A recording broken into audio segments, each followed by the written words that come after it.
हर साल की शुरुआत हम कुछ गोल्स बनाते हैं और फिर उस साल के कुछ दिन खत्म होने से पहले हम उन गोल्स को भूल चुके होते हैं। पर साल 2022 में हम आपके साथ हैं।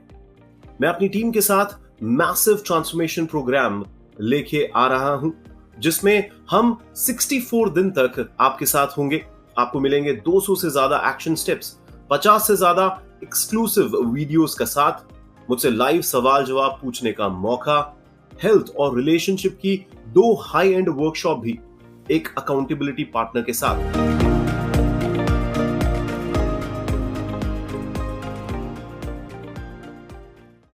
देखिए, मैं आपको ये बता दूं मिष्टी जी, खुद के अंदर कमियां निकालने से तो कुछ नहीं होने वाला। कोई ये जो गिल्ट फैक्टर होता है ना, ग्लानी लेकर जो इंसान लगातार चलता रहता है कि यार काश मैं ऐसा कर लेता और काश मैंने ऐसा नहीं किया। और एक स्टडी तो बताती है कि काश मैं ऐसा कर लेता, ये ज्यादा आता है इंसान के दिमाग में। और वो उसका पीछे कारण यही होता है कि हमारे दिमाग के अंदर इनकम्प्लीट साइकिल्स चलती रहती है कि हम सोचते हैं अभी भी वो घटना घट रही है। 8 साल पहले की बात है। आपको एक मेटाफोर से समझाने की कोशिश करूंगा कि जब हम टॉयलेट जाएं और हम फ्लश ना चलाएं, तो हम एक बार ही फ्लश ना चलाएं तो 8 मिनट के अंदर कितनी बदबू फैल जाती है। आप सोचिए, आप 8 साल पहले जो गंदगी हुई थी आपकी जिंदगी में, आपने 8 साल से उसको फ्लश आउट नहीं किया है, कितना बदबू मार रहा होगा। तो गड़े मुर्दे नहीं उखाड़ने हमारे को, जो बीत गया सो बीत गया। आप आज की सुध लीजिए। आपको अवेयरनेस में आना ही होगा। अवेयरनेस में आना बहुत मायने रखता है। आपकी जब उम्मीदें पूरी नहीं होती हैं तो आप क्या करते हैं? अगर आप उसमें वायलेंट हैं, वायलेंट का मतलब सिर्फ लड़ाई झगड़ा नहीं होता, हाथापाई नहीं होती। मैंने कहा वायलेंस मुंह से भी होती है, सोच से भी होती है कि खुद को दुख पहुंचाना, खुद रो रहा है, चीख रहा है, परेशान हो रहा है, डिप्रेशन में आ रहा है, ये भी बहुत ही दिक्कत वाली बात है। इससे भी आपको बाहर निकलना होगा। ये भी वायलेंस है खुद के प्रति। कभी कभार वायलेंस मुंह से होती है दूसरे के प्रति, कभी कभार हाथापाई भी हो जाती है, तो बिल्कुल ही वायलेंस है। तो आप वायलेंस हैं, उसको चेक करिए। और अगर आप वायलेंट है तो आपको किस में चेंज करना है? नॉन वायलेंट कम्युनिकेशन के अंदर खुद को समझना है, फिर नीड्स क्लियर करनी है, रिक्वेस्ट करनी है और उसको चॉइस देनी है, वो माने या नहीं माने। बिजनेस नहीं है, रिश्ता बिजनेस नहीं है। आपने प्यार किया, कोई ठेकेदारी नहीं है दूसरा भी वो करे। आपको फिर क्लियर आपको सोचना है कि आप क्या दूसरे को बदल सकते हो। अगर नहीं बदल रहा, क्या दूसरे को स्वीकार कर सकते हो। अगर नहीं स्वीकार कर पा रहे तो आप थोड़ा सा डिस्टेंस ले सकते हो। वायलेंस कहीं पे नहीं लानी। हर पिता को अपने बच्चों की टेंशन रहती है, बट टेंशन ना करते हुए अटेंशन दीजिए एक बार के लिए, है ना। मैं कहता हूं कि बच्चे नीड अटेंशन। पिता सिर्फ एक वर्ड नहीं होता, एक जिम्मेदारी होती है। पिता कोई वेकेशन नहीं है कि वीकेंड पे बच्चों का ध्यान दे लिया और बच्चे बिगड़ गए तो उनकी टीचर को ब्लेम कर दिया, अपनी पत्नी को ब्लेम कर दिया। बच्चे आपको लगातार देख रहे हैं। आपको बड़ा क्लियरली कुछ गोल्स बनाने होंगे कि आप बच्चे के करियर पे ही ध्यान नहीं दें, आप उसके सर्वांगीण विकास पे ध्यान दें। आप उसके अंदर कैसे एटिकेट मैनर्स डालना चाहते हैं, आप उनको किस तरीके की एक्स्ट्रा करिकुलम एक्टिविटी में डालना चाहते हैं, आप कौन सी सॉफ्ट स्किल्स उनके अंदर डेवलप करना चाहते हैं। आपको सिर्फ ये देखा देखी नहीं कि उसका बच्चा देखो ये अच्छा कर रहा है, ये बस क्लास में अच्छे मार्क्स लिया है, वो एम नहीं होना चाहिए। ओवरऑल डेवलपमेंट पे काम करिए और उसके लिए समय लगेगा, तो इसका बहुत ध्यान रखिएगा। कई बार हम फीडबैक बस लेने को ले लेते हैं, हम बिल्कुल भी नहीं दिखाते कि हम ध्यान से उसको सुन रहे हैं या फिर हम उसके ऊपर सोच रहे हैं या फिर उसकी कुछ बातें अपनी जिंदगी में भी लगा रहे हैं। ये जरूरी नहीं है दोस्त कि सारी बातें आप अपनी जिंदगी में लगाइए, पर कुछ बातें तो लगाइए। और तभी आप एक्नॉलेज कर पाएंगे दूसरे इंसान ने जो आपको फीडबैक दिया है, तभी आप एक्नॉलेज कर पाएंगे। और अगर आपकी आत्मछवि अच्छी नहीं है, सेल्फ इमेज अच्छी नहीं है, आप कॉन्फिडेंट नहीं है, तो मैं आपको कह रहा हूं आप फीडबैक ही नहीं ले पाएंगे। क्योंकि ज्यादातर लोगों को जब भी फीडबैक दिया जाता है ना, वो नेगेटिव वे में ले लेते हैं। तो मैक्सिमम लोगों को तो उनको रियल फीडबैक मिलते ही नहीं। उनके ब्लाइंड स्पॉट्स जो है, उनके जो ऐसे एरियाज हैं जिसके प्रति वो खुद अंधे हैं, वो अंधापन कभी दूर नहीं होता, क्योंकि वो किसी को ध्यान से सुनते नहीं हैं। उनके सामने रिजल्ट आ रहे होते हैं, वो उसको ध्यान से एनालाइज नहीं करते। इसकी वजह से जिंदगी भर उस अंधेपन में वो जीते रहते हैं। दोस्तों,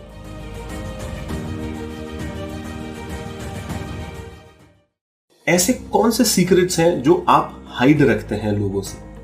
अगर ऐसे कोई सीक्रेट्स हैं और आप समझ पा रहे हैं, तो कई बार ज्यादा हो जाता है ना वो हिडन एरियाज हमारी जिंदगी में, तो हम दोगलेपने को फॉलो करने लग जाते हैं। दोगलेपना का मतलब क्या होता है दोस्तों? हम अंदर कुछ और है, बाहर कुछ और है, क्योंकि अंदर कुछ ऐसी चीजें हैं जो हम छुपा के रख रहे हैं और दुनिया को हम बता नहीं पा रहे, क्योंकि दुनिया के लोगों के साथ हमारा जो एक कनेक्शन है वो इतना ट्रस्टफुल नहीं है, हमको लगता है कि अगर हमने उनको बाई चांस बता दिया अपने अपने हिडन एरियाज के बारे में तो शायद वो लॉन्ग रन पर हमारा को एक्सप्लॉइट कर सकते हैं। और आप देखते हैं लोग किस तरीके से एक्सप्लॉइट करते हैं। जब वो आपके सीक्रेट्स जानते हैं तो वो पहले तो आपसे सारे सीक्रेट्स निकलवा लेते हैं, फिर लॉन्ग रन पे जाके हो सकता है वो आपको ब्लैकमेल भी करे उन एरियाज में।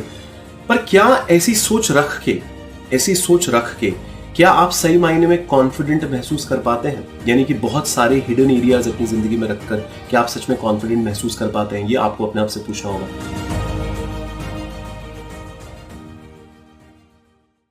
हर पिता को अपने बच्चों की टेंशन रहती है, बट टेंशन ना करते हुए अटेंशन दीजिए एक बार के लिए, है ना। मैं कहता हूं कि बच्चे नीड अटेंशन।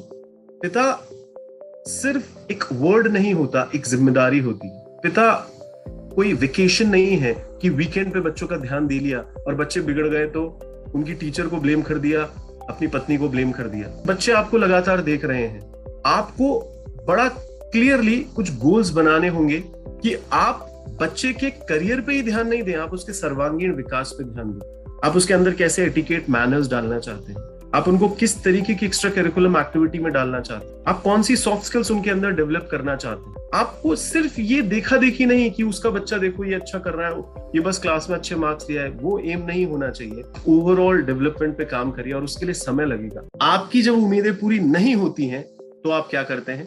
अगर आप उसमें वायलेंट हैं, वायलेंट का मतलब सिर्फ लड़ाई झगड़ा नहीं होता, हाथापाई नहीं होती। मैंने कहा वायलेंस मुंह से भी होती है, सोच से भी होती है कि खुद को दुख पहुंचाना, खुद रो रहा है, चीख रहा है, परेशान हो रहा है, डिप्रेशन में आ रहा है, ये भी बहुत ही दिक्कत वाली बात है।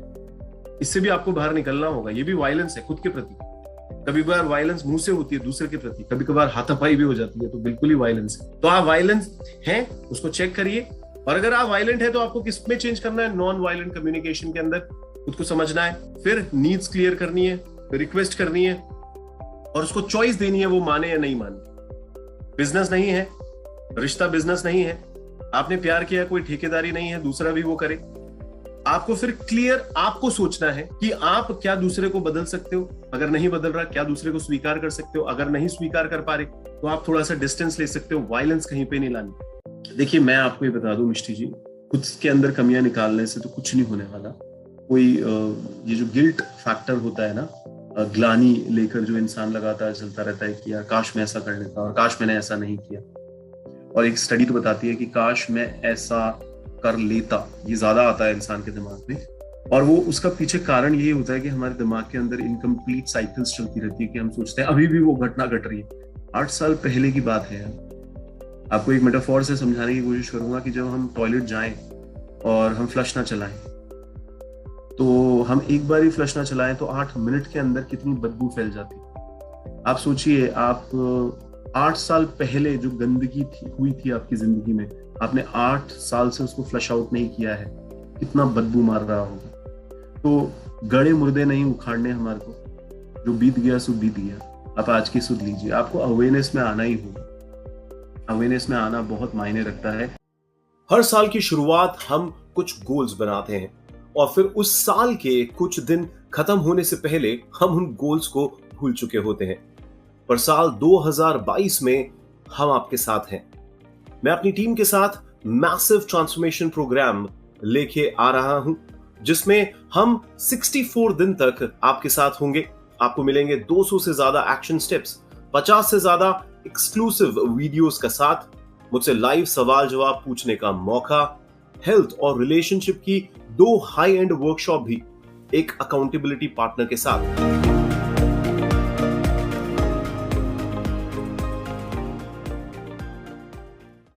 तो इसका बहुत ध्यान रखिएगा। कई बार हम फीडबैक बस लेने को ले लेते हैं, हम बिल्कुल भी नहीं दिखाते कि हम ध्यान से उसको सुन रहे हैं या फिर हम उसके ऊपर सोच रहे हैं या फिर उसकी कुछ बातें अपनी जिंदगी में भी लगा रहे हैं। ये जरूरी नहीं है दोस्त कि सारी की सारी बातें आप अपनी जिंदगी में लगाइए, पर कुछ बातें तो लगाइए, और तभी आप एक्नॉलेज कर पाएंगे दूसरे इंसान ने जो आपको फीडबैक दिया है, तभी आप एक्नॉलेज कर पाएंगे। और अगर आपकी आत्मछवि अच्छी नहीं है, सेल्फ इमेज अच्छी नहीं है, आप कॉन्फिडेंट नहीं है, तो मैं आपको कह रहा हूं आप फीडबैक ही नहीं ले पाएंगे, क्योंकि ज्यादातर लोगों को जब भी फीडबैक दिया जाता है ना, वो नेगेटिव वे में ले लेते हैं। तो मैक्सिमम लोगों को तो उनको रियल फीडबैक मिलते ही नहीं। उनके ब्लाइंड स्पॉट्स जो है, उनके जो ऐसे एरियाज हैं जिसके प्रति वो खुद अंधे हैं, वो अंधापन कभी दूर नहीं होता, क्योंकि वो किसी को ध्यान से सुनते नहीं हैं। उनके सामने रिजल्ट आ रहे होते हैं, वो उसको ध्यान से एनालाइज नहीं करते। इसकी वजह से जिंदगी भर उस अंधेपन में वो जीते रहते हैं। दोस्तों,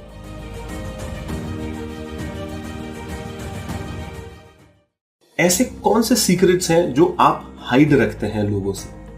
अगर ऐसे कोई सीक्रेट्स हैं और आप समझ पा रहे हैं, तो कई बार ज्यादा हो जाता है ना वो हिडन एरियाज हमारी जिंदगी में, तो हम दोगलेपने को फॉलो करने लग जाते हैं। दोगलेपना का मतलब क्या होता है दोस्तों? हम अंदर कुछ और है, बाहर कुछ और है, क्योंकि अंदर कुछ ऐसी ऐसी चीजें हैं जो हम छुपा के रख रहे हैं और दुनिया को हम बता नहीं पा रहे, क्योंकि दुनिया के लोगों के साथ हमारा जो एक कनेक्शन है वो इतना ट्रस्टफुल नहीं है। हमको लगता है कि अगर हमने उनको बाई चांस बता दिया अपने हिडन एरियाज के बारे में, तो शायद वो लॉन्ग रन पर हमारा को एक्सप्लॉइट कर सकते हैं। और आप देखते हैं लोग किस तरीके से एक्सप्लॉइट करते हैं। जब वो आपके सीक्रेट्स जानते हैं तो वो पहले तो आपसे सारे सीक्रेट्स निकलवा लेते हैं, फिर लॉन्ग रन पे जाके हो सकता है वो आपको ब्लैकमेल भी करे उन एरियाज में।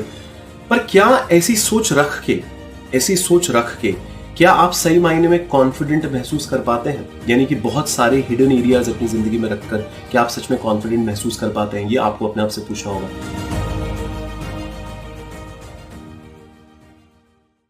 जो भी चीज आप चालू कर रहे हैं, whatever you are starting, आपके अंदर उसका पैशन होना चाहिए, जुनून होना चाहिए, आपको उस चीज से प्यार होना चाहिए। हम इनिशिएट कर देते हैं कोई चीज और हम उसको आगे तक इसलिए नहीं ले जा पाते दोस्त, क्योंकि सच में हमारे अंदर उसके लिए पैशन नहीं होता। तो हमारे पास कुछ तरीके होते हैं जिससे हम पहले तो ये पता लगाते हैं कि सच में आप ये करना चाहते हैं जो आप कर रहे हैं, या जो आप प्लान बना रहे हैं कि मैं करूंगा अपनी लाइफ के अंदर। क्योंकि लोग सच में वो करना नहीं चाहते, कहते हैं कि वो करना चाहते हैं, पर वो मतलब वो दिल से नहीं आता उनके, वो बस कहीं से कॉपी कर लेते हैं। It doesn't work. अब देखिए, कोई चीज में आपका पैशन भी है, पैशन नहीं है तो आप उसको सेलेक्ट ही मत करिए। मैं आपको कह रहा हूं ना, कोई भी काम ऐसे करना चालू मत करिए, वो एक कारण बन जाएगा छोड़ने का। दूसरा, रिसोर्सेस की कमी हो जाती है कई बार लोगों को। ध्यान से सुनिएगा, जैसे आपने बहुत बड़ा मेमोंथ टास्क ले लिया, बहुत बड़ा टास्क ले लिया, आपकी बॉडी में इतनी एनर्जी नहीं है, तो आपकी एनर्जी की कमी है, और आपने इतना बड़ा टास्क ले लिया, आपसे होगा ही नहीं वो। तो एनर्जी एक रिसोर्स है ना, पैसा एक रिसोर्स है। हमने कोई काम चालू किया और हमें हो सकता है पैसों की तंगी आ गई, पैसों पे हमें ध्यान देना पड़ा, वो काम छूट गया। रिसोर्सेस। कई बार हम कोई काम करते हैं और हम किसी के भरोसे कोई काम चालू कर देते हैं। आप देखिएगा कभी कोई भी चीज, जैसे जिम भी चालू किया, तो ज्यादातर ऐसा होता है ना कि कई बार हम लोग डाइट के लिए किसी पे डिपेंड होते हैं, है ना। घर में हमारी दीदी बना देंगी या फिर हमारी माँ बना देंगी, पता चला वो बीमार हो गई, वो बना नहीं पाई, दीदी छुट्टी पे चली गई, कुछ भी हुआ, पर खाना मिला ही नहीं, वो जो सपोर्ट सिस्टम था वो हुआ ही नहीं, तो हमने फिर जिम भी छोड़ दिया। क्योंकि जिम में अगर डाइट प्रॉपरली ना हो तो छोड़ देता है इंसान। तो ये ध्यान रखिए, रिसोर्सेस को बड़ा क्रॉस चेक करिए। रिसोर्सेस की कमी के कारण भी लोग छोड़ देते हैं चीजों को, जो देखा गया है।